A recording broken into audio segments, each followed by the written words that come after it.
Now this is the rest of the story from Mark chapter 15 and the beginning of Mark 16. The rest of the story of Jesus' death, burial, and resurrection. Now between the 6th hour and the 9th hour, darkness covered the whole land. And at the 9th hour, Jesus cried out, my God, why have you forsaken me?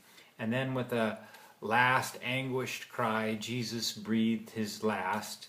And the curtain that was in the temple, it was torn in two from top to bottom.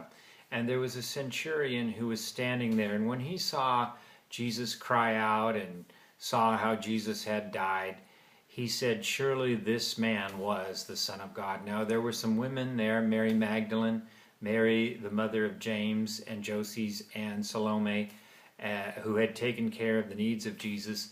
They watched Jesus being crucified from a distance with many other women who had followed Jesus to Jerusalem.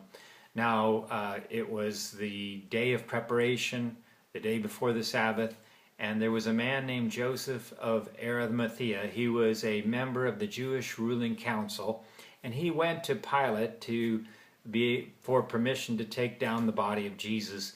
And when Pilate heard that Jesus was dead, he was surprised that he was dead already, and so he summoned the centurion who confirmed that Jesus was in fact dead, and Pilate gave Joseph permission to take down the body of Jesus. Joseph took the body down, he wrapped it in linen, and he placed it in a tomb that was carved out of rock, and Mary Magdalene and Mary the mother of James were there, and they saw where Jesus was laid. Now, early in the morning, on the first day of the week, just before sunrise, Mary Magdalene, Mary the mother of James, and Joseph and Salome, they were carrying spices to the tomb of Jesus in order to anoint the dead body of Jesus.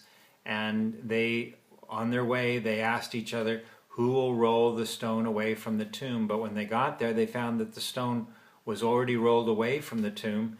And so they looked in the tomb and they saw a young man dressed in white, and they were afraid. And the man said, do not be afraid. You are looking for Jesus who was crucified. He is not here. Look where they laid him. He's not here. He has risen from the dead.